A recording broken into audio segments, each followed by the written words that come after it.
অনেক দিন থেকেই আমার একটা পাহাড় কেনার শখ, কিন্তু পাহাড় কে বিক্রি করে তা জানি না। যদি তার দেখা পেতাম, দামের জন্য আটকাতো না। আমার নিজস্ব একটা নদী আছে, সেটা দিয়ে দিতাম পাহাড়টার বদলে। কে না জানে পাহাড়ের চেয়ে নদীর দামই বেশি।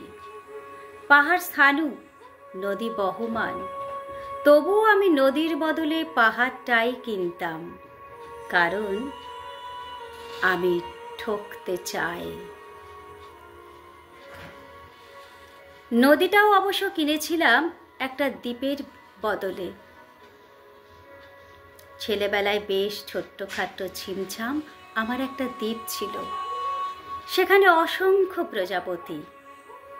শৈশবে দ্বীপটি ছিল আমার বড় প্রিয়।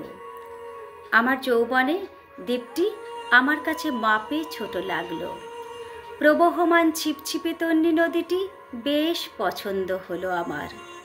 বন্ধুরা বলল, ওইটুকু একটা দ্বীপের বিনিময়ে এত বড় একটা নদী পেয়েছিস, খুব জিতেছিস তো মাইরি। তখন জয়ের আনন্দে আমি বিহ্বল হতাম। তখন সত্যিই আমি ভালোবাসতাম নদীটিকে। নদী আমার অনেক প্রশ্নের উত্তর দিত।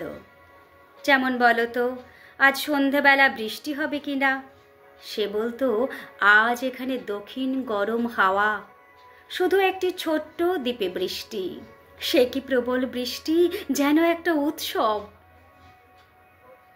আমি সেই দ্বীপে আর যেতে পারি না। সে জানতো, সবাই জানে, শৈশবে আর ফেরা যায় না। এখন আমি একটা পাহাড় কিনতে চাই। সেই পাহাড়ের পায়ের কাছে থাকবে গহন অরণ্য। আমি সেই অরণ্য পার হয়ে যাব। তারপর শুধু রুক্ষ কঠিন পাহাড় একেবারে চূড়ায়। মাথার খুব কাছে আকাশ, নিচে বিপুলা পৃথিবী, চরাচরের তীব্র নির্জনতা। আমার কণ্ঠস্বর সেখানে কেউ শুনতে পাবে না। আমি ঈশ্বর মানি না, তিনি আমার মাথার কাছে ঝুঁকে দাঁড়াবেন না। আমি শুধু 10 দিককে উদ্দেশ্য করে বলবো, প্রত্যেক মানুষই অহংকারী। এখানে আমি একা। এখানে আমার কোনো অহংকার নেই।